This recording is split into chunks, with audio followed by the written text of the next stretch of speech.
Hey, everybody, and welcome to the stream. If you're watching this on Facebook, know that I can see your comments, even though I'm mainly streaming on YouTube. And I'm also streaming this on Twitch, although I don't think I have that many followers on Twitch.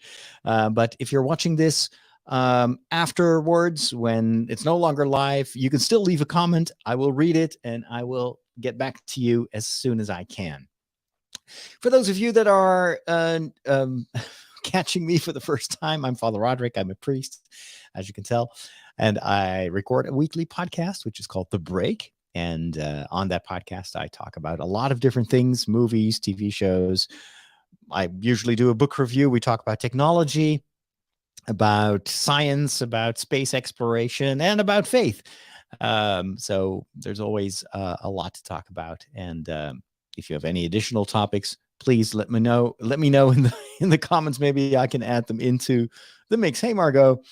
Also want to welcome those of you that are watching because you follow me as a patron on my Patreon site at patreon.com/Father Roderick. And also those of you that are following me on Discord, which is usually the same group because my patrons get access to the Discord server. Hey, Eric. How's life in Nashville, Tennessee? I hope that everything is well. The United States is going through some turbulent times. Actually, that's almost always turbulent over there, but there's always a lot going on. It's a big country. So I've got my notes ready in the show notes beneath this video, or maybe in the post. I'm not sure if it, yeah. Is it also? No, I don't think on Facebook you get the same notes, although maybe in the description you will see a couple of the topics that I'm going to talk about in my show. There will also be some extra topics. But you'll have to just stick around. If you just prefer to listen to the audio instead of watching the live stream, that's possible too. This is primarily an audio production that I'm going to record. Just go to your podcasting browser software app and look for Father Roderick or The Break with Father Roderick.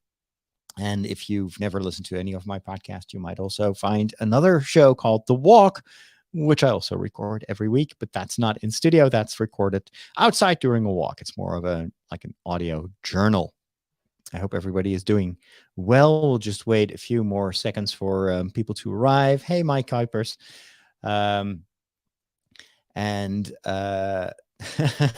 Eric says, it's great. I'm great. Thanks to Andor. Yeah, I can imagine. You probably just watched the most recent episode. I did a live stream on episode 11 of Andor yesterday on my YouTube channel. So if you've missed that, you may want to check that out. I also did my first Q&A. That was a lot of fun. Star Wars Q&A. So I went online last week and I gathered questions, and then I took some time to prepare that, and then I did the live stream. Was it yesterday or the day before? I think it was yesterday. No, yesterday. So I did a spoiler-free review of Andor episode 11, as well as Q&A, and I really liked that dynamic. It was fun to actually have very specific questions to answer, rather than just blabbing live on the air. I still go on way too many tangents, but having a couple of viewer questions to guide me, that was a lot of fun. And I'll be doing that again for anime as well. So I hope to do an anime hour every week and a Star Wars hour, and then some more kind of informal chats to gather questions and comments. And then there's this one. There's just my usual weekly podcast that I also stream live. And that's just another way to bring it to the attention of my followers on different platforms, the people that are not listening to my podcast yet, and they can still, get an idea of what I do, what I discuss on the show. And if they like it, they can always subscribe to the podcast. Mike says, I had to interrupt a walk to watch The Break. I just posted a walk like an hour ago. All righty. Oh, Eric was watching the live stream yesterday as well. Well, that's fun. And I kind of really like these informal chats. And I hope that I can find the energy to do this during weekdays, because I feel that is the best way to keep in touch with my followers. And in a way, it's more dynamic because you can talk back. Hey, Kathleen, thank you so much for the prayers. Sometimes I will comment on stuff that you cannot see, and it is because I'm simulcasting to Facebook and Twitch as well, and all those comments end up on my screen but not necessarily on yours. But I have a little button that I can click. So here, for instance, I can show Kathleen's Facebook comment, but I can also switch to what Mike has posted over on YouTube. I don't use this enough. I should do that more often. Maybe during these like free chats where you can ask me questions about Star Wars or anime, or maybe we'll do like, there is another area that I would love to talk about more often on the live stream, and that is fantasy. With the Rings of Power and the Wheel of Time and The Witcher and so many other, the House of the Dragon. There's so many cool fantasy series that I would love to talk about on the channel. So yeah, there you go. All right. And then I can also show this one. Eric says, wonderful, thanks to Andor. Isn't that cool? And then I can hide it, and it switches back to my name for people that are watching this without knowing who this priest is. All right, so I'm ready to record while I'm doing the show. Of course, I won't be monitoring all your questions, but not to worry, I will get back to you after I'm done recording. So sit back, relax, and enjoy the show. Hey, everybody, I'm Father Roderick, and you are listening to The Break. And over here in the Netherlands, it's a cold, windy, and wet, rainy day. But that's normal for this time of the year. Actually, temperatures are even higher than what we're used to. But I guess we'll just have to get used to these higher temperatures. This episode is brought to you thanks to my patrons over at patreon.com/Father Roderick. I'm so glad to have that community that helps me to do what I do, and also provides me with a ton of questions and suggestions and great ideas and just general friendship. It's a fun club. And if you are able to support the work that I do, my outreach to people that may never, ever listen to it or even talk to a priest in the churches, in the parishes, well, I'm out there on TikTok, on YouTube, on Twitter, on Mastodon, on Facebook, on Instagram, and wherever I can be, at Twitch. And I try to connect, and that kind of works, but I cannot do that without your support as well, your prayers, and also, if possible, your financial support. So if you want to help me with that mission of outreach, then take a look at patreon.com/Father Roderick. Do you know what's going on? This is what's happening in your world. Face it, Catholics rule. We got Boston, South America, the good part of Ireland, and we're making serious inroads in Mozambique, baby. You've taken your first step into a larger world. It finally happened. The countdown this time went all the way to 0. Artemis is now on its way to I was going to say to Mars, but to the moon. Let's start with the moon, and then we'll see where we can go from there. And of course, the launch had been postponed several times in the past. They even had to bring the whole rocket back to the, how do you call that? Like the shed, the rocket shed, to make some adjustments and repairs. And but it finally launched yesterday morning. I'm recording this on Thursday, November the 17th. And that was, of course, very, very cool, because we haven't been to the moon for a while. Well, actually, I have, at least in thoughts and on the television screen. I will review later on in this show the excellent Ronald D television series For All Mankind, which is all about space travel and visits to the moon. But this is real life, and it's so incredibly cool. There is an extra reason for me to be happy with that renewed exploration of the moon, because Artemis has a couple of solar panels to provide it with electricity that are made in my home country in the Netherlands. And of course, we're kind of proud that we're contributing to this amazing project. Now, this is an unmanned trip to the moon. It is a very much a test flight, you could say, preparing for manned missions to the moon. And then the idea is to build a base on the moon, and maybe in the future use that as a way to jump to Mars or other places in our solar system, even though probably not on one of the gas giants. But well, there are some interesting moons circling Jupiter, mostly, that may warrant a visit in the future. But I think Mars is probably our best destination so far. It's one of the only planets in our solar system where we can probably survive, hopefully. At least if all the doom and gloom from the science fiction novels and movies will not occur in real life. We'll see. What I like about stuff like this, because you can always say, well, it's a bit of a waste of money, and don't we have other things to do here on our own planet? Why would we invest so much money and effort and human resources to fly to basically a brick in space? Because the moon, there's not much there for us. Why would we go to Mars? There's not much on Mars that is worth it. Our own planet is much more valuable to us as humans than the planet Mars. And so why do this? Well, I think it is because, first of all, curiosity. It's in our blood. It's in our genes.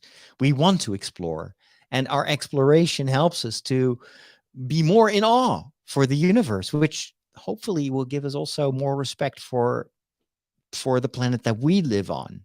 And maybe even can help us to be more thankful for this great gift of the universe that reflects its creator in a certain way, and just the sheer size of it.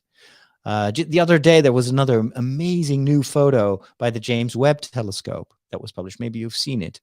It has the shape of an hourglass. What we see, all these nebulous gases that are present at the birth of a new star. It's unbelievably beautiful. You'd think it's like art, but no, it's a photo.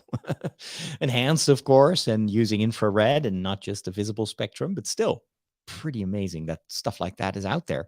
And the more we explore, the more we learn.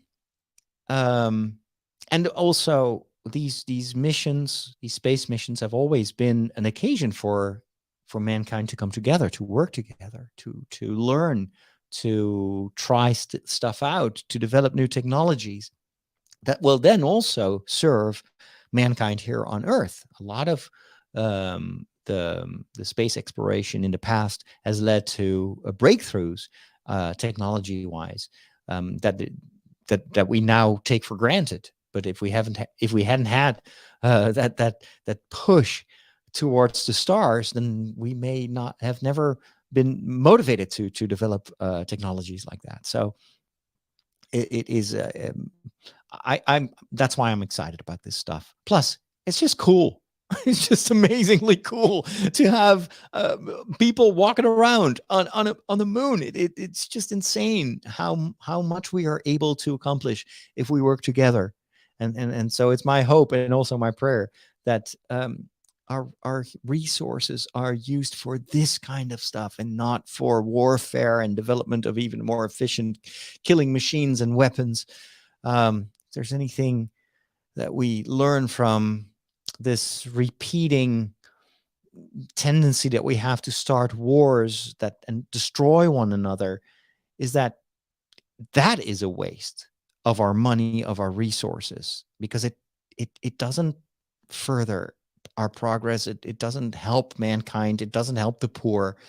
Warfare is extremely costly, and the only thing it does is to destroy. what is most sacred in this life, and that is human life. So let's continue to pray for peace in the world, but hopefully also our common gaze to the stars will help us realize how small we are, how insignificant our little quarrels are, and how we are called for a greater destiny than just butt heads in on the fields of war. Anyway, I'm an idealist. How do you not like movies? They're predictable. Like, the guy gets the girl, and that kid sees dead people, and Darth Vader is Luke's father. Not liking movies is like not liking puppies. They're fine. I just get bored and never make it to the end. You know, you need a movie education. You need a movication. I'm gonna give it to you. A couple of weeks ago, I got an email from Apple signaling that they would raise the price of their Apple TV Plus service. I've been subscribed for about a year now, and I wasn't paying anything because I got a year's subscription when I purchased the Apple iPad 12.6 inch. They were still heavily promoting their relatively new television platform. And so since it was free, and I was one of the last people to get a yearly subscription, they later on changed it to a couple of months that you get for free if you buy a new Apple device. But I still got to enjoy Apple TV Plus for about a year. And there were a number of series that I really loved. One of my favorites is Ted Lasso, a show about a soccer team led by an American coach who knows nothing about soccer. And it's not about sports. It is just this heartwarming, feel-good television series. Incredible writing, so much fun. Lots of life lessons also in that show. It's a brilliant television series. I think we're only going to get one more season and they're wrapping it up. And then I knew that there was also another series that was there right from the start, and that was helmed by none other than Ronald D. Moore, who is, of course, the, I think, genius television producer and writer and showrunner that has worked on Deep Space Nine, Star Trek Deep Space Nine, which is one of the best Star Trek series out there. And even more importantly, he was the genius who gave us the remake of Battlestar Galactica. And I cannot tell you how much that series has meant to me. It's still my all-time favorite science fiction television series. Very, very long. I mean, it was like 6 seasons or something. They even went through a writer strike, which was so hard for them. And so it's not without its flaws. There were some seasons that were kind of a bit slow, or where you felt that the story started to meander and they didn't know where it was going. They literally had no clue how to wrap up the story. But I still think that they pulled it off tremendously well. And everything was top notch in the end. Well, he then went on to make Outlander, which was a television series totally different from anything he'd done before, based on a book series about this woman who works as a nurse or a doctor in World War I, and then is transported through magical stones in Scotland to, I think, 19th century Scotland or even earlier Scotland, where she encounters far away family members. I think there is like one main character who is an ancestor of her husband in current time, and initially, of course, she wants to go back to her timeline or her present day, but then she's just stuck in the past. And it was such an interesting concept. The books are extremely popular. I watched the first season of the TV show, and even though I'm not the ideal target audience, I think it's more geared towards women, although I don't know for sure, but that's kind of what I feel it is. So I didn't watch the rest, but it was pretty good. I like the writing. I like the whole concept, the way that it was done. The music was great. And then I think they're still filming Outlander, isn't it? I don't think that series is wrapped up yet. But then he got contracted by Apple to make a new science fiction series, and that was based on an original pitch, I think. I think Ronald D. Moore himself came up with that, and it was an idea that was similar to some of the Philip K. Dick stories, mostly The Man in the High Castle, where it's a story about an alternate timeline. What if in The Man in the High Castle, what if the Nazis would have won the Second World War? What if Hitler would still be alive? And what would America look like, and how would that play out? In For All Mankind, the idea is, what if the Americans were not the first ones to land on the moon, but Russia was, communist Russia, and they would not only have the first man on the moon, but also the first woman. And what if Nixon had stayed in power and no one would have ever discovered what he was doing behind the scenes, and he would be triggered by those Russian victories, which and that would result in him pushing NASA to also go to the moon, to be the first country to have a moon base. And then so you follow all these astronauts in this very fun alternate timeline. And you get to see the training of the first astronauts, and then the first women who are training to become astronauts, and you get all the not just the whole like space exploration side of things, but also the societal changes. This is all taking place, at least the first season, in the 60s, early 70s. There are some time jumps in the first season. There is actually a pretty major time jump after season 1 to season 2, where all of a sudden you're in the 80s. And of course, society was also changing, and the role of women was changing. And the television show integrates all these societal changes, sociological changes, the new discoveries, and how they impacted the way that we look at each other and that we look at the world. You've got the political side as well. That is part of the storytelling, but it's all done in such an expert way. I mean, the show is so well written. Not everything is written by Ronald D. Moore. I think he definitely is in control of the overall story, but he wanted to work with a writer's team. So there are multiple writers, and every episode has one or more writers that brought the story together. But he's still very much, I think, the kind of safeguarding the overall thrust of the show, and he is doing some pretty amazing things in terms of writing. What I loved about For All Mankind most of I've only watched the first season and then the first episode of the second season, is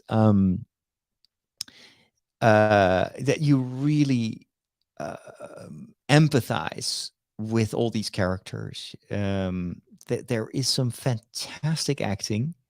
And what I love is it's a gray world in the sense that everybody is flawed, and there are lots of tensions. There's lots of sadness. There are sudden events that have a major impact that have nothing to do with space exploration. But, you know, astronauts are just regular human beings as well. And so they also have to deal with tragedy in their life, with marital problems.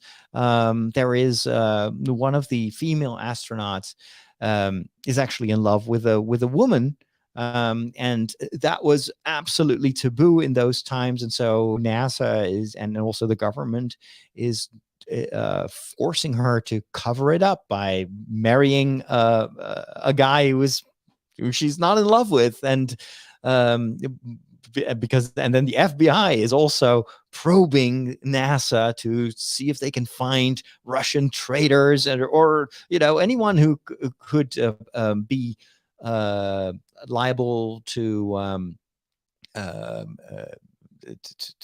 basically to foreign influence, and then, you know, having a non I would say that non-traditional relationship could cause someone to be open to bribery if that would be discovered by the Russians first, and then they could blackmail these people, etc., etc. So lots of complications like that. And then there's also what space travel does to people. There's one point, a couple of these astronauts are stuck on the moon, and they cannot go back because there are problems with the next Apollo. What is it? Apollo 24 is sent to pick these astronauts up, but then something goes wrong. I won't actually. I'm not going to talk spoilers, but something goes wrong, and so these astronauts are stuck on the moon for more than 100 days on this tiny little moon base, and it has a major impact on their mental health. And so you see that breakdown, and you see how they're trying to hold things together. It's just incredibly well written and very engaging. I just couldn't stop watching. And there are 2 more seasons. The 3rd season has now aired, and there's probably going to be a 4th season. At least I hope. This is just one of those series, and I'm so glad that this is with Apple, because I kind of feel that Apple is not gonna cancel the show, which is a source of ongoing frustration that we get these, like Westworld. Remember Westworld, television series based on a movie, a science fiction movie, about people being inside a real life game where they were immersed in a fictional world, like a Western world, but most characters that surrounded these people that paid a lot of money to be in this fake Western world, a lot of these characters were robots. But then these robots become sentient and take over, and it's a fantastic concept. The first season was full of intrigue. It was such a crazy television show. And then I've never watched the subsequent seasons, but apparently it wasn't able to capture people's interest as much as the first season was able to do. And now they canceled the show, but there's not going to be a wrap up. It is what it is. It's finished. We will never know how it ends. And that is so frustrating. We've had that so many times with especially with science fiction and fantasy series, where you're in the middle of a story and then all of a sudden it stops, and you're just left hanging. I hate that. I wish there was a clause in those contracts that if a studio decides to cancel the show because it doesn't work, that at least they get to do like 2 episodes during which they can wrap up the story. I feel like we're obligated to the creators to give them a way, and also to us as viewers to find closure in these stories. I hate open-ended stories like that. So I have hopes that Apple will not do that. And if they do, if they cancel For All Mankind without giving the Ronald D. Moore the opportunity to wrap up the story, I will go Android. There you go. I will vote with my wallet. I will go. No, I'm just kidding. But I truly hope that Apple is a bit more careful with their intellectual property compared to the big guys like, Netflix and Amazon Prime. They've got so much money to burn, and now all of a sudden they need to save money. And so all of these great shows are getting the axe because it's not getting the number of viewers. But oftentimes I think it's also a matter of having so much. There's so much to watch on these platforms. And so oftentimes when there's a new series, like The Witcher, for instance, I was watching the first season of The Witcher. I love that franchise. I love the story. But I haven't watched the second season yet. But I know it's there, so I'll check it out later when I have time, when I've finished like the 5 other television series that I'm trying to catch up with. So it doesn't mean that I'm not interested in The Witcher. It's just like it's there already, so it's on hold. But apparently for Netflix, that is oftentimes, if they don't get immediate success, they'll just cancel the show. But I feel like that's the wrong way to approach it, because there's just so much on these channels or on these platforms. and maybe that is also why Apple TV Plus is doing so well, because they have very few series. If you compare Apple with Netflix, Amazon Prime, even HBO Max, Apple has almost nothing. But what they do have is quality, and so it's quality over quantity. Now, I don't know at which point you have to factor in also just the lack of quantity, because when I'm done watching let's say 5 or 6 television series that I'm interested in, if Ted Lasso is wrapped up, if For All Mankind is done, I don't know if there is enough back catalog on Apple for me to stay subscribed. After all, it is, what is it, €6.95? That's quite a bit of money. It's not as expensive as Disney Plus or Netflix, but with Netflix and Disney Plus, you get a ton of stuff. There's always something to watch and to rewatch. I don't know if Apple is there yet, but hey, at the moment, For All Mankind, that is my go-to show. I've got 2 more seasons to enjoy, and something tells me that I'll be done next week. That's how good it is. It's just an invitation for binge watching.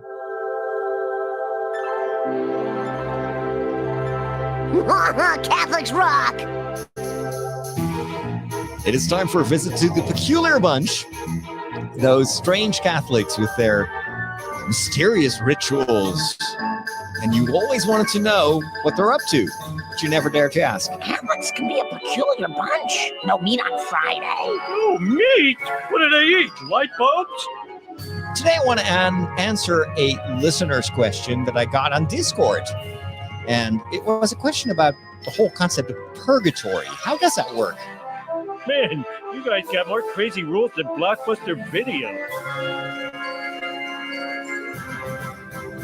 It's not the first time that I've tried to address this question and to explain the Catholic view on life after this life. But I also realized that I've been doing this show since 2005. I've been answering people's faith-related questions since the year 2005. So, yeah, probably not everyone has listened to each and every episode. So it's okay. There are no dumb questions, and repeat questions can also be a way for us to refresh our memory. So here we go again. What is awaiting us after we die? Well, of course, if I knew the exact answer to that, I would have no trouble getting traction, because that isn't this what we all want to know? When we die, what happens? There are only a few options. First one, probably something that a lot of people nowadays think, is when we die, it's just as if we just shut down the computer. Our brain stops functioning. And so since our brain is where all these memories are stored and connections, and where our identity is formed, well, if you shut down the system and it decays, then you are no longer there. It's the end. That's it. Then there are also people that believe, and this has been a constant during the history of mankind, the recorded history of mankind, that people, and I'm talking about tens of thousands of years ago, have always expressed their belief in an afterlife in one way or another. And you see this universally all over the world. Now, of course, you could say that is wishful thinking. It's just goes to show that people have always dreamed about stuff that isn't real. We're very much we love our stories, we love our fairy tales, and so we just came up with these fairy tales to soothe us, because we're ultimately very afraid of the future, and of this possibility that maybe when we die, that's it, and that's the end. But you can also look at it from another direction.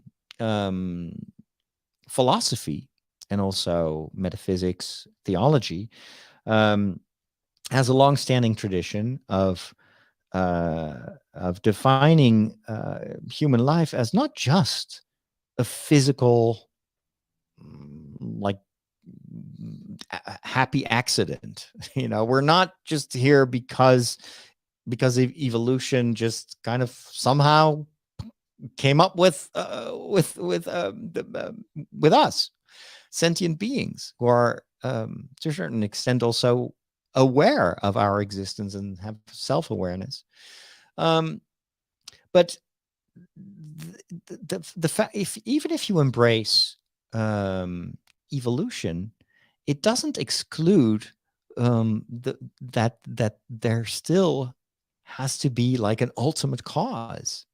There's causality, and there is evolution. There is progress in our universe, and we we can measure that. We can see this if we study by the biological world that surrounds us. We see that species will adapt and they will evolve, and depending on where they live and what their natural enemies are, the available food, all that determines what animals look like and how they behave.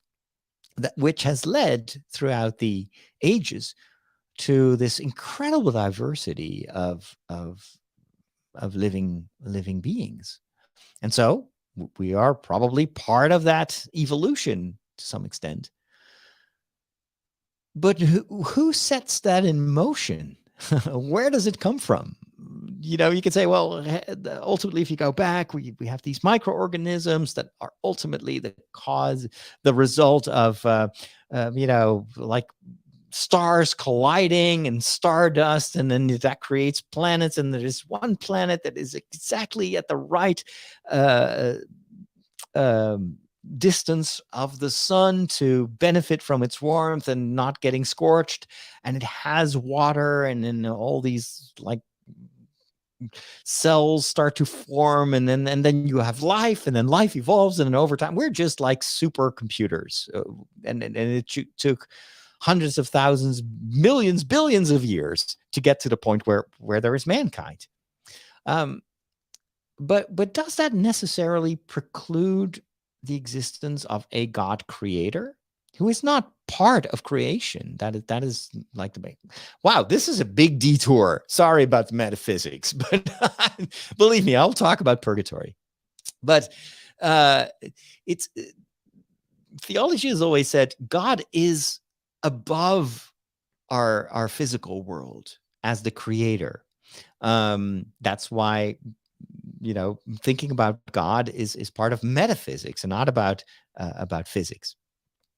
And this recurring intuition that there has to be more to life than just the time that we spend here on Earth, that there's more to each and every human being than just a bunch of cells with a very developed, highly developed supercomputer, which we call our brain, but that there may be causality that is willful, that is, there's actually an entity, and even an entity is the wrong term.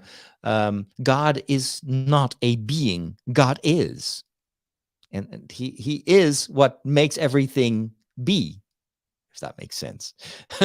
So there nothing is without God, who is the essence of being. And so what if all these different forms of religion that you see, and all these depictions of afterlife, are part of our programming in a certain way? It's there to guide us to this creator who wanted us to be here, who wants us to be here, who loves us, and who wants us to also, in one way or another, to live beyond this earthly life. So everything in our world decays, even our bodies. We only have to look in the mirror. Over the years, we will see that we'll start to lose hair, and our noses and ears will continue to grow, but everything else just kind of breaks down. And in the end, we die. And it's a relatively short time that we have here on Earth. A lot of people will die between, I don't know, the age of 60 to the age of 110. Well, that sounds like a lot of margin, but ultimately it's just a blink of an eye if you compare it to the overall time that this earth has existed. And so what if there is more to our lives than just the physical aspect of it? And so religion has often called this eternal dimension of our human life as the soul. And the soul is living inside this body, and it's not to disregard the body. It's not to just kind of brush aside what we've learned from neurosciences and the way our brain works, but it is it's this idea that there is that is kind of the support of our soul, but there is an eternal principle that will also live beyond this life. And the belief in this physical resurrection that Catholics have is an affirmation of the importance of us being both soul and body. And you cannot have one without the other to be true to human. So the physical resurrection, which is confirmed by Jesus, is a validation of the fact that we have both this physical mortal aspect, but also an immortal aspect of our lives, which is our soul. And so where does the soul go when we die? Well, if you embrace this hypothesis that well, maybe there is an eternal part of me that lives on after this life, then where do we go? Well, asking that question is already doing the wrong thing. But where do we go? Because there is no where. When we talk about where, we're talking about the physical world. If we talk about life after this life, we're talking about the metaphysical world. Our souls have no physical dimension. And so where does it go? Maybe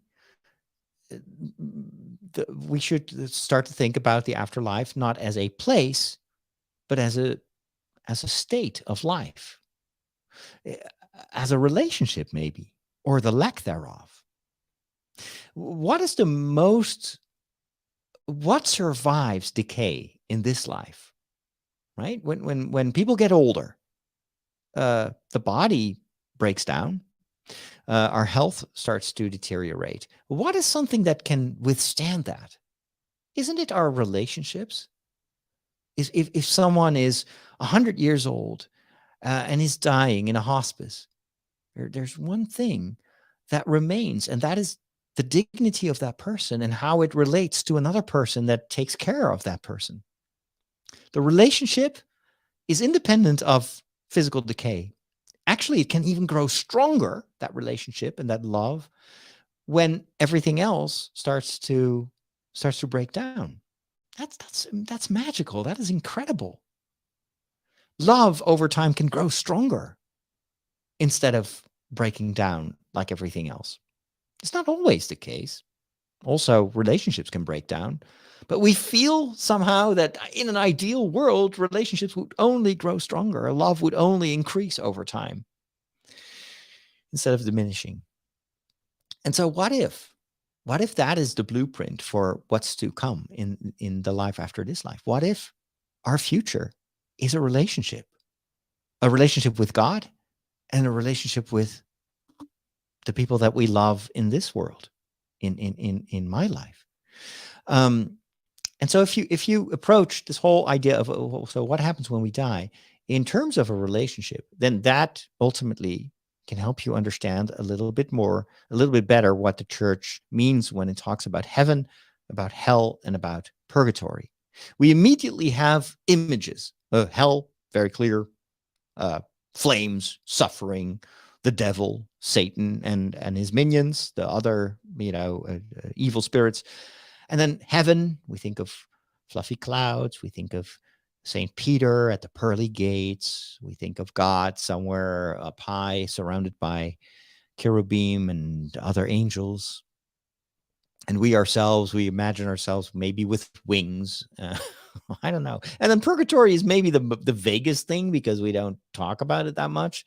And so maybe you'll imagine that as kind of a misty world where everything is gray, where you don't really know where you are. It's all kind of hazy, and it's cold. That's how I imagine purgatory. But all those images are, of course, it's just something we hold on to because we have no concepts to hold on to when we think about this. Well, but so how would you talk about heaven, hell, and purgatory in terms of a relationship? Well, then it actually becomes a bit easier to think, not to imagine, but definitely to think. Heaven would be defined as a 100% committed relationship with God, where you're holding nothing back. It's this heart that is completely open to God, where God is everything for you and you're everything for him. And it's this, that is what sainthood is. What being a saint is being someone who is translucent to the light of God. It fills that person completely. So it's the summit of love. And, quantities don't matter. It's the quality of the relationship that matters. So everybody loves in different ways, but we know that perfect love is hard to find in this life. But we believe that, somehow there must be at least a possibility of perfect love after this life. So, and then what is hell? It's the total opposite. It is the non-relationship with God. It's the state of an eternal soul. So it's not, a soul that just disappears and ceases to exist. That's impossible if the soul is eternal. But it is a soul who has decided to turn away from that love and to close itself completely, 100% to that love. And that is the ultimate form of suffering. We know this from experience. We know that a life where you're not loved, where people have hurt you, make you feel abandoned and miserable, that is already the beginning of hell. Hell is the state that we experience where we are not loved, but we crave love. The souls in hell crave love, but they can't get it because they themselves refuse to love and to open themselves to love. So what is purgatory? Well, it's everything in between.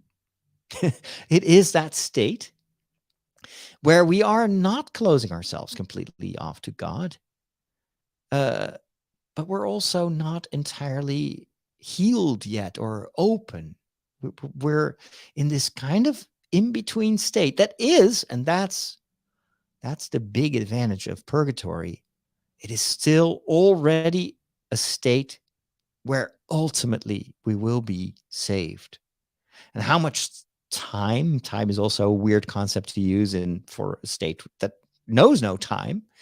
But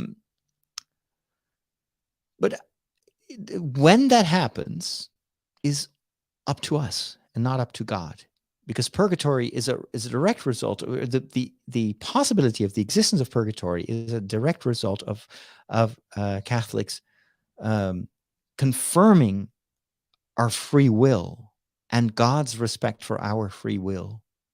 He is like a patient father. It's not by accident that Jesus uses this beautiful parable of a father who is on the lookout for his son who is lost, who seemingly is lost.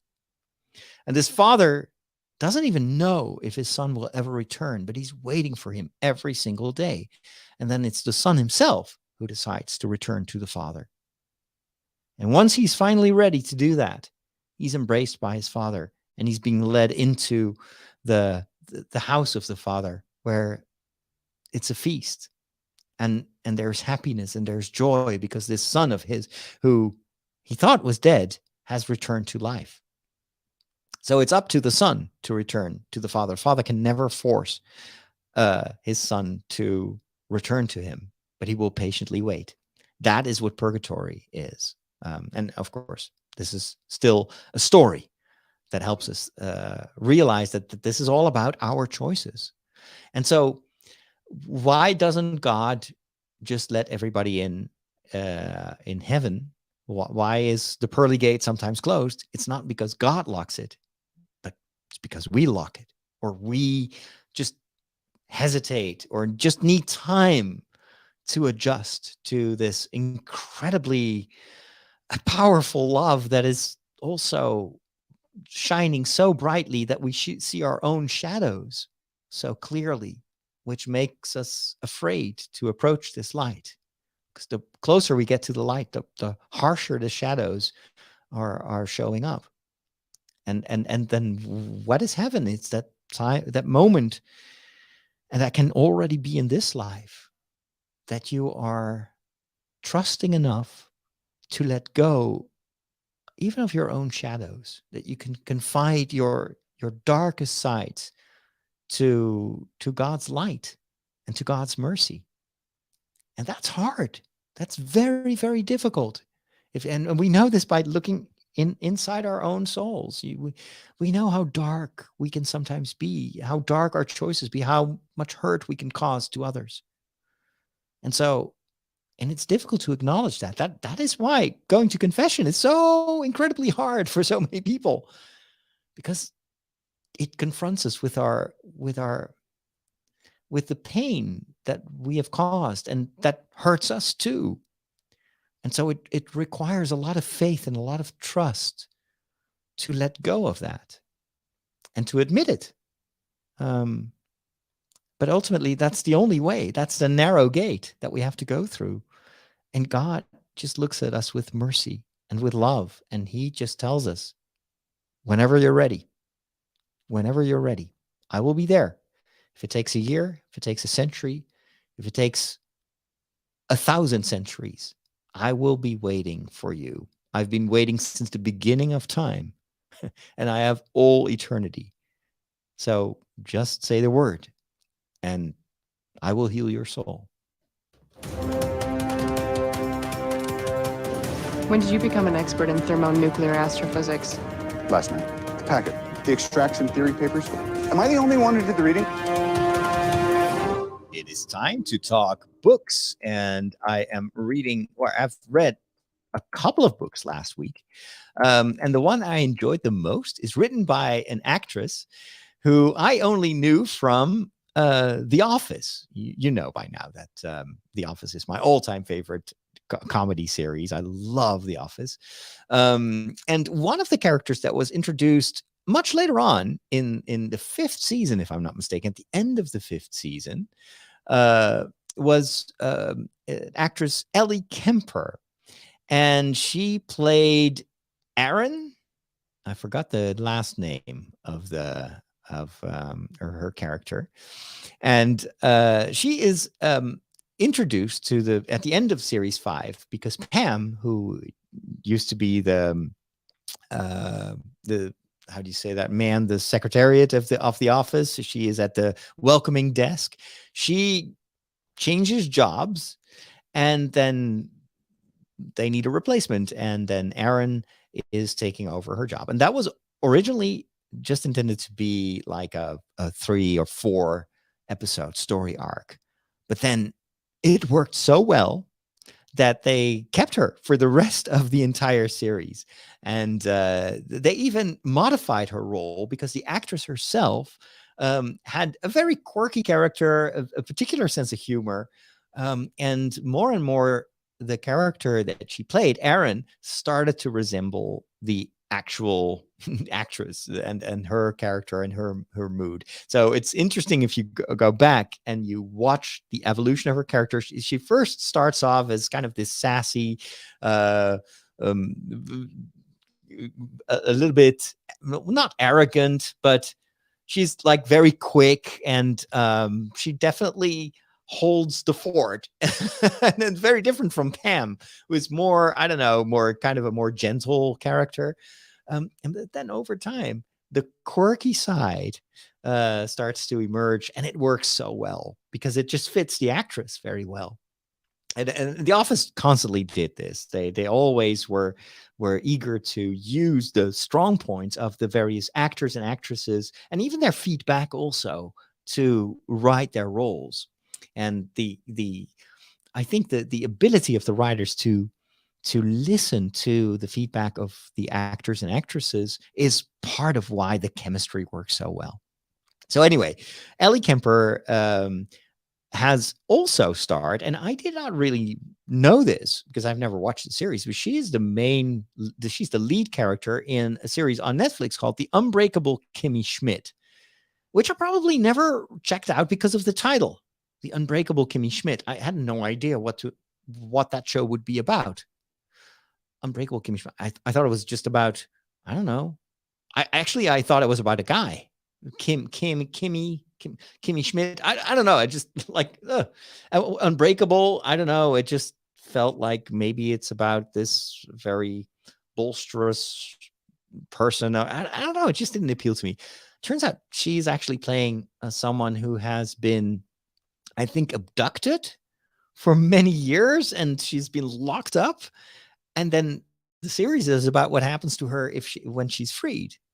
That's all I know about the series. But now that I've read this book that she wrote, this autobiography, I am definitely looking forward to checking out that series as well.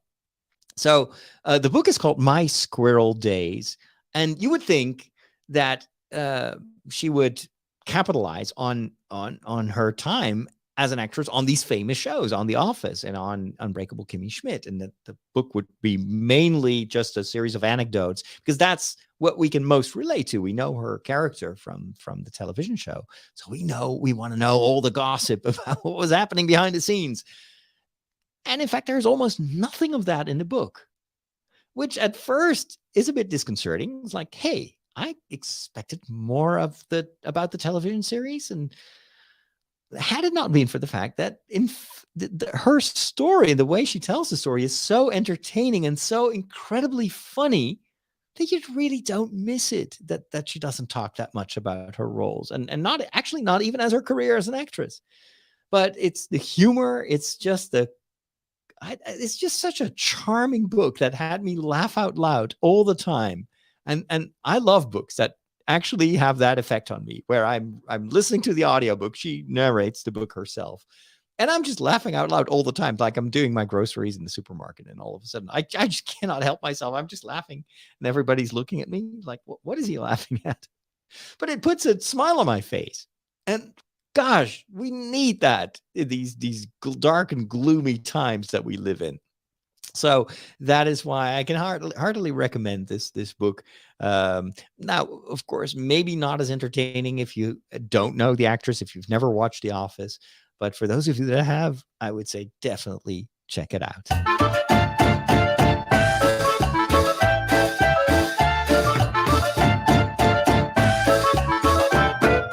All right, let's pay a visit to my kitchen. The other day, I had friends over for dinner, which doesn't happen very often because, well, I'm busy, and I also sometimes I'm just very tired in the evenings, and I try to, as much as possible, to keep my evenings quiet. So, but I also, if I invite friends over, I prefer to invite them over for dinner because I just like to cook for people. I love cooking. I love cooking for myself, which is actually apparently not a thing. Especially not for man. I don't know. That's probably just the way that we've been raised, and it's our culture. But I really enjoy cooking. I love cooking for myself because I can try out any recipe, and nobody is the victim when things go wrong. I will eat it, even if it's charred and burned. But every once in a while, when I have friends over, I invite them for dinner. And then I cook for them. And today I wanted to share with you what I do, because it also freaks me out when I have to cook for others, especially because I know that sometimes I mess up, and sometimes what I had in mind doesn't turn out the way I thought it would. And if it's just me, I don't mind. I can even, like, if it's really ruined, I can always throw in a pizza in the oven or make a quick pasta and just but I can't do that, of course, if I have guests over. So all day long I was kind of a bit like, what am I going to cook? And gosh, why did I invite them for this week? I don't have the bandwidth to think about recipes. What am I going to do? And then I remembered something from something I told myself in the past is like, when you don't know what to cook, go for the stuff that you really like to cook yourself. Don't think about what would they like to eat. Think about what do you like to eat the most? What do you like the best? It's like when you give a present to someone else.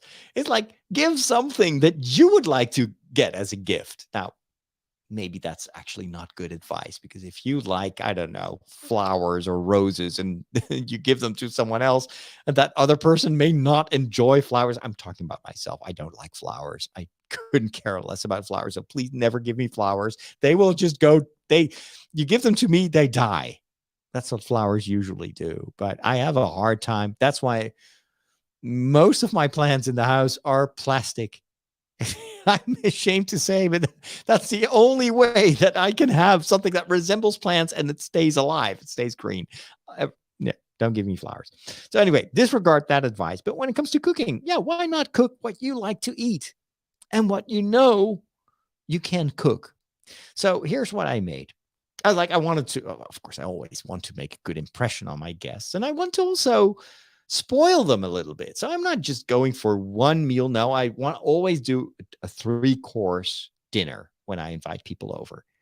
Because there's something cool about having 3 courses. It's like, oh, you thought that this pasta was the only thing I would feed you, but wait, there is more. And now that you're really stuffed, do you really think I will let you go home without dessert? There is dessert. And then, of course, you serve them a good bottle of wine, or if they don't like to drink alcohol, some other, I want start with an appetizer even before you go to eat. So what I always try to do, and this is tricky when you're receiving guests as a celibate priest, I am the only guy who's running the show. So I have to cook, but I also want to be with my guests. And this is usually when this is why I try to make stuff that is quick to make and still work. So I'm not going for recipes that need more than 15 minutes. I may do some prep beforehand, but I don't want to be in the kitchen longer than 15 minutes per course. So here's what I made. I first started off with, and actually my guests arrived an hour earlier. I was still cleaning the house. Does that happen to you? You clean the house, especially when you know you get guests. So I was still scrubbing the floor, and then ding dong. Oh my gosh, they're an hour earlier than I thought they would be. Anyway, so I invite them over. I invite them in. I serve them a drink. I always have some sort of nuts or something like that, so they can already whet their appetite. And at one point, after about half an hour, I was like, okay, I have to cook. Well, you can just stay here and sit here if you want to, or just come to the kitchen. And so I have a kitchen where you can sit. 2 people can sit there. And then I just cook right there and we continue the conversation. The thing is, if you have a conversation with people, you want to do something that is not too complicated, because otherwise it's hard to multitask. So I went for a pasta cremosa con pollo. Why am I using an English accent for that? So pasta cremosa con pollo, which is super simple. You take spaghetti. I found this great brand at Lidl, of all places, and it's very cheap spaghetti, but it's so good. It's got the perfect, I don't know, it's Italian. It's an Italian brand, and it's super great al dente. It feels like something you would get at a restaurant in Italy. So you cook the spaghetti. Really important to keep it at like 7 minutes. So it's even before it gets al dente, because you want it to get al dente while you're putting it in the sauce. At the same time, I pre-prepared this. A chicken breast, you cut it into pieces, you coat it with cornstarch, put it in oil, and then the cornstarch is there to seal the chicken so it stays moist.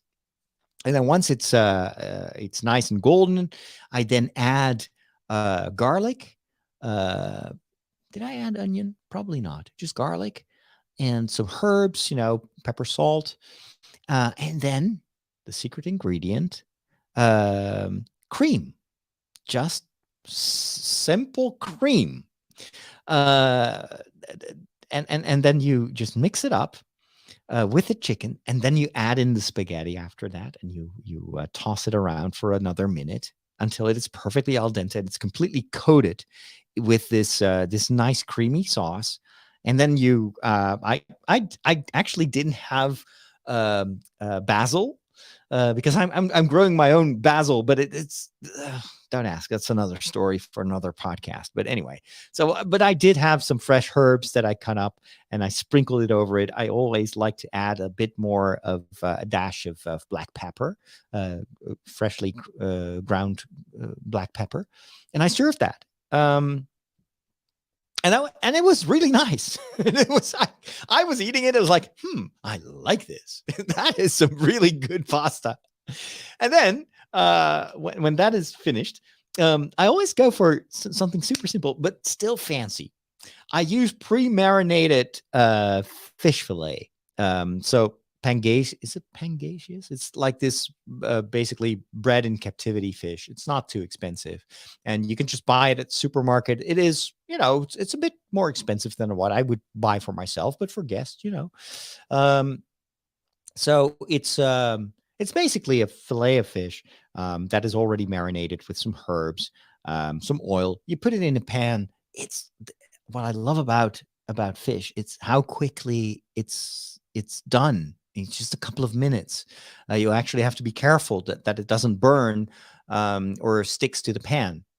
And then before I serve the pasta, I'd already put like these potatoes, not slices, but these little potato, how would you call it, croquettes in my air fryer. So those were nice and brown and crispy. And I whipped up a quick cheese sauce, also a bit creamy sauce, which I then pour over the potato croquettes, and I serve the fish on the side. And I always have a salad, just a very simple salad with lettuce, tomato. What else did I put in there? Sometimes I'll just use some sunflower seeds, for instance, and I put them in a dry pan for a minute or so until they start to smoke a little bit. You pour that over, and then just simple olive oil and some wine vinegar, and that's it, and some pepper and salt. It was just great. I loved it. The fish.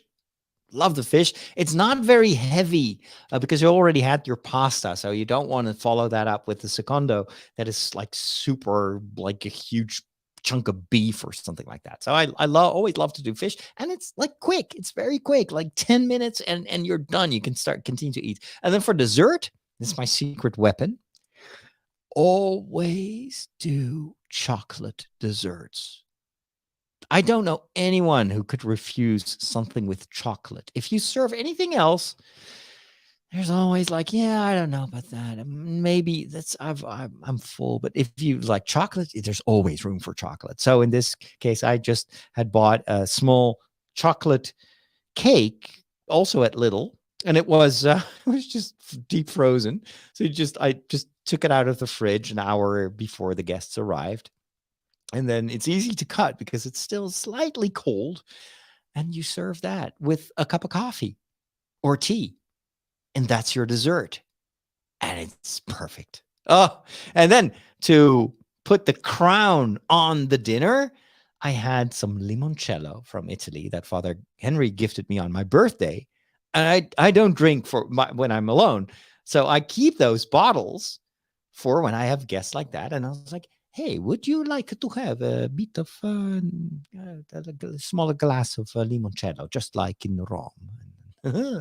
It's like this extra thing. And that's just what I learned in Italy when I was studying in Rome. If you were a regular customer, that's what the owners often did to make sure that you would return. They would serve you a limoncello on the house or a grappa or something like that. So you get this little and it doesn't cost them that much because they will just buy it for industry prices. But it's the gesture.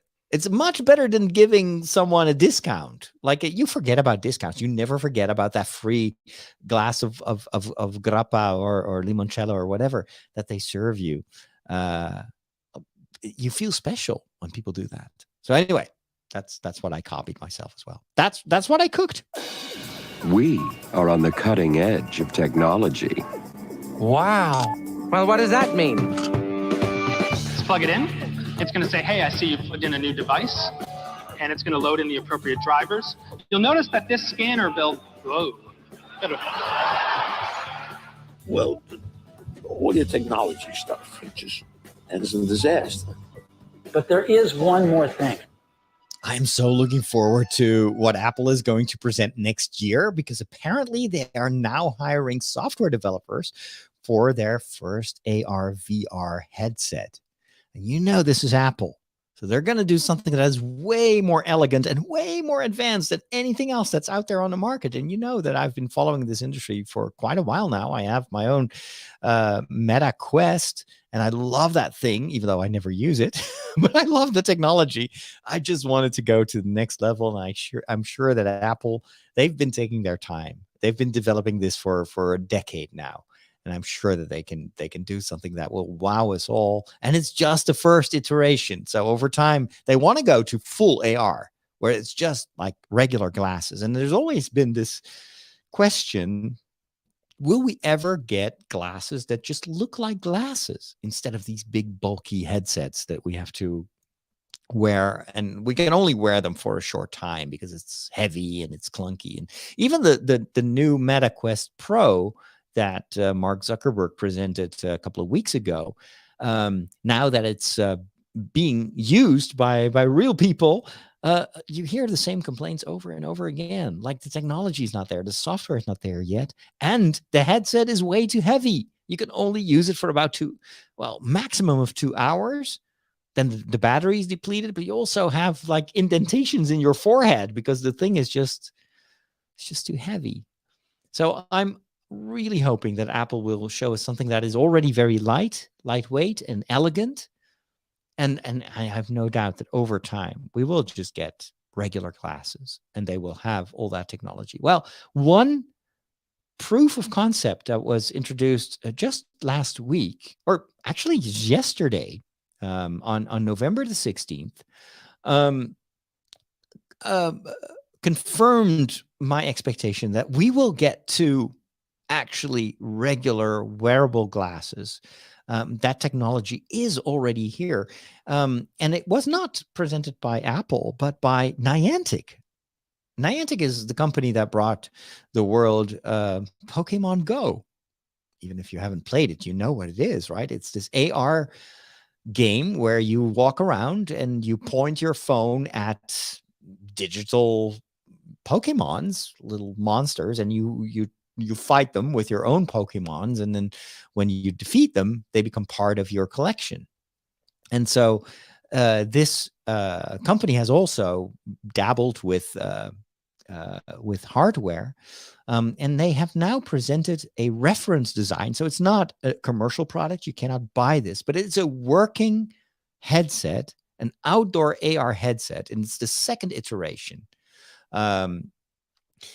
Where for the first time, I can see myself wearing this in public. They actually also have a YouTube video, which if I don't forget, I will include it in the show notes on fatherroderick.com, where you will see this thing in use, and people are playing a game that is a bit like Pokemon, wearing these headsets. The thing is, what I loved about this design is that it's wireless.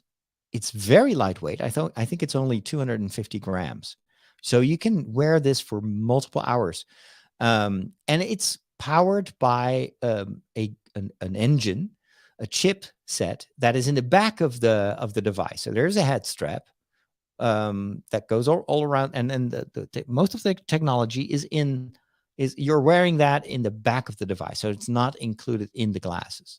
That's also where the battery is. Now, this was already an improvement over their last their first device, which looked very much more like a technology thing. It was a pretty ugly, very techy device, all much more with hard plastic. Plus, it was tethered to a phone, and they used all the feedback of people that were experimenting with this first prototype. And then that brought them to deciding, like, the first thing, this needs to be a comfortable thing. And you need to be able to wear this for hours, especially if you use this outside, because you're actually looking through the glasses. It's not like cameras that will film the environment and then project it inside a closed headset. That is what Apple apparently is working on. That's how the Meta Quest works. But this is like translucent, transparent glasses. But on top of that, you have a projection of a digital layer. But the customers of the first prototype said, we don't want those wires. It's just kind of takes you out of the experience. And that is how they actually developed a new chipset, or Snapdragon, the company that makes the Snapdragon chipsets. They designed a special prototype chipset that is, first of all, very powerful, but also very energy efficient. So it doesn't need a heavy battery. It doesn't need an external device. It can all do it inside the headset itself. And you know that Snapdragon is, I would say, several generations behind what Apple has been developing over time. Snapdragon chipsets are mostly used in like watches and small portable devices. But what Apple does with their chipsets, the stuff that they put in the Apple Watch and in the iPhones, it's literally like 10 times as powerful as anything in the Android world. So if this is already possible with a Snapdragon chipset, then Apple should be way ahead of that. And when I saw this prototype in the videos, I was like, yeah, this works. I don't think the software is there yet. It still looks a bit clunky. They show you what it looks like inside the headset, and I'm like, yeah, I don't know. It's a little bit too it feels like something I would barely accept on my phone. So yeah, I want this digital layer to be much more, I don't know, lifelike, and there's still a lot of stuttering happening, and but I think that Apple has already developed all the technology that they need to make this more seamless. So, God, next year is going to be such an exciting year. And with that, I'm going to wrap up with food for thought. This is a quote that Inga actually sent me over Signal, that she found on Mastodon.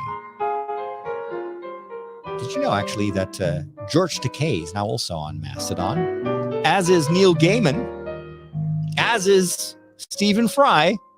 What are you waiting for? It's really great. I love Mastodon. Ever since I started my account there, I'm having great conversations, lovely people. It's really different from Twitter. And so, as a consequence, I'm not doing much on Twitter. I retweet stuff that I post on Mastodon. A lot of people still post their tweets to Mastodon. I do it the other way around. Every tweet that you see first was launched on Mastodon, because I like it there, and I hope that people will discover it. What a great platform it is. Anyway, here's the quote. An empty lantern provides no light. Self-care is the fuel that allows your light to shine brightly. And I would add, for others. You cannot be a light if you don't put oil in your lamp. So take good care of what feeds you, what fuels you. And that's just another word for self-care. Take care. God bless. Talk to you soon.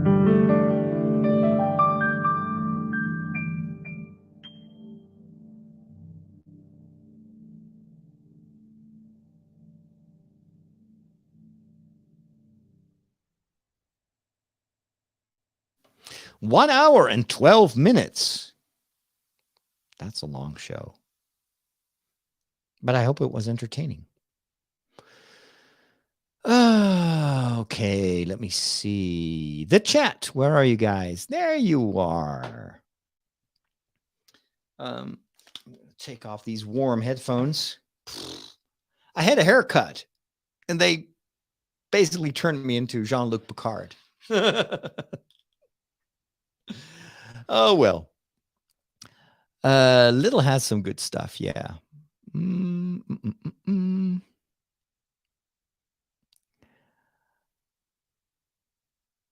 That's how they get you. They hope your free subscription. Oh, we're talking about Apple. You first get the first year for free, and then of course you're hooked, and then you start paying the monthly subscription, and then they jack up the price. That's exactly the playbook for all these platforms. Steven says, "I'm so glad that you finally discovered this show." I assume you're talking about For All Mankind. Am I late to the stream? Where are you now in the show? I have no idea when you joined. I was still talking about television shows. So that's technically it's the first half of the show, but sometimes I go overboard. It's also funny that on this show's timeline, FaceTime, an Apple product, already exists in the 90s. Oh, I'm not there yet, so don't spoil it. I'm only in the 80s right now. Yoka says, "Why are you unfaithful to Dutch? I cannot follow this." It's because I'm just talking English because most of my viewers are from the international world. So yeah, I can only speak one language at a time, and I choose English. The showrunner said, if this continues to be a hit on Apple TV Plus, they have a vision that they're going to keep continuing it, and it would almost be a Battlestar Galactica type of show. Ooh, here's hoping. And eventually it's going to cross in our 2022 real time. Ron Moore is also the producer of Outlander. Yeah, that's what I talked about. Yep. I think I mentioned that also on the show. Liz has to run. Fun to accidentally run into a live stream that almost never syncs up with my schedule. Hey, Jessica. Well, I'm glad you were there. You were able to catch this live. Margot says, I can't do plants either. Oh, yeah, my inability to be a good steward of my plants. I can't keep anything alive that can't ask to be fed. If plants would meow, then yeah, that would probably. If plants were cats, I would take care of them. Cheese is better than chocolate. Some people still prefer chocolate over cheese, Michiel. Niantec also made Ingress. Oh, that's true. Yeah. Although I've played Ingress for 2 years. And Pokemon Go was just basically a fork of what they did with Ingress, but more successful. Larry says, happy I finally got to catch a Father Roderick live stream, at least part of it. Peter says, have you seen the 2 videos on your Facebook page as my reaction? No, I haven't. Well, maybe I have. I have to say, I'm almost never on Facebook anymore. I'm sorry. It's just like, yeah, Facebook is, you've got Facebook messages, which are all over the place because I've got a personal account and I've got a page and they have different messaging systems. It's so confusing. And then you get messages from your friends, but then if people are not your friends on Facebook, they still can send you messages, but they end up somewhere in the void and you really have to look for them, and I can never find them. So yeah, my apologies if I haven't reacted to them. It's possible that I haven't seen what you posted. I'm just not a Facebook guy, nor am I an Instagram person. Jessica says, dinner's ready here. Very cool. What? Oh, it's already 6:30. Yeah, I should be preparing dinner as well. So anyway, thank you so much for joining me today on Facebook, on YouTube, and maybe on Twitch.